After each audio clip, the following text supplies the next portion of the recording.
عید الاضحیٰ قریب آ چکی تھی۔ پورے گاؤں میں خوشی کی لہر دوڑ رہی تھی۔ بچے خوش تھے اور حمزہ کئی دنوں سے اپنے ابو سے کہہ رہا تھا کہ اس بار وہ ایک خوبصورت بکرا ضرور لائیں گے۔ آخر وہ دن آ گیا جب حمزہ اپنے ابو کے ساتھ مویشی منڈی پہنچا۔ وہاں ہر طرف خوبصورت جانور موجود تھے۔ حمزہ کی نظر ایک پیارے سفید بکرے پر جا کر رک گئی۔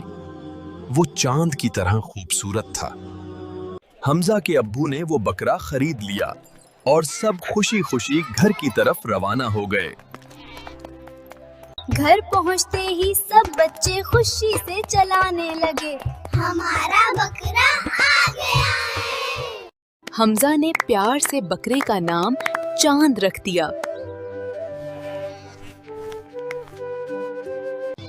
حمزہ روز اپنے ہاتھ سے چاند کو گھاس کھلاتا اور تازہ پانی پلاتا تھا۔ دادی اماں نے کہا، بیٹا، یہ اللہ کی راہ میں قربان ہونے والا جانور ہے، اس کا بہت خیال رکھنا چاہیے۔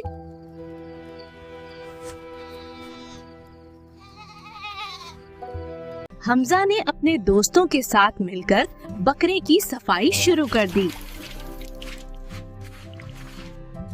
حمزہ جانتا تھا کہ جانوروں سے محبت کرنا بہت اچھی بات ہے۔ حمزہ نے اپنے دوست کو سمجھایا کہ جانوروں کو تکلیف نہیں دینی چاہیے۔ روز شام کو حمزہ چاند کو چہل قدمی بھی کرواتا تھا تاکہ وہ صحت مند رہے۔ حمزہ بکرے کو زیادہ دھوپ میں نہیں بٹھاتا تھا تاکہ وہ بیمار نہ ہو۔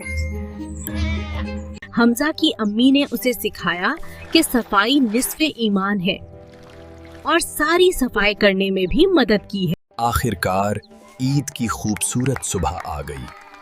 ہر طرف اللہ اکبر کی صدائیں گونج رہی تھیں۔ حمزہ نے دل سے دعا کی، یا اللہ ہماری قربانی قبول فرما۔ حمزہ نے سیکھ لیا تھا کہ عید الاضحیٰ ہمیں محبت، قربانی اور جانوروں پر رحم کرنا سکھاتی ہے۔ قربانی کے بعد گوشت غریبوں اور رشتہ داروں میں تقسیم کیا گیا۔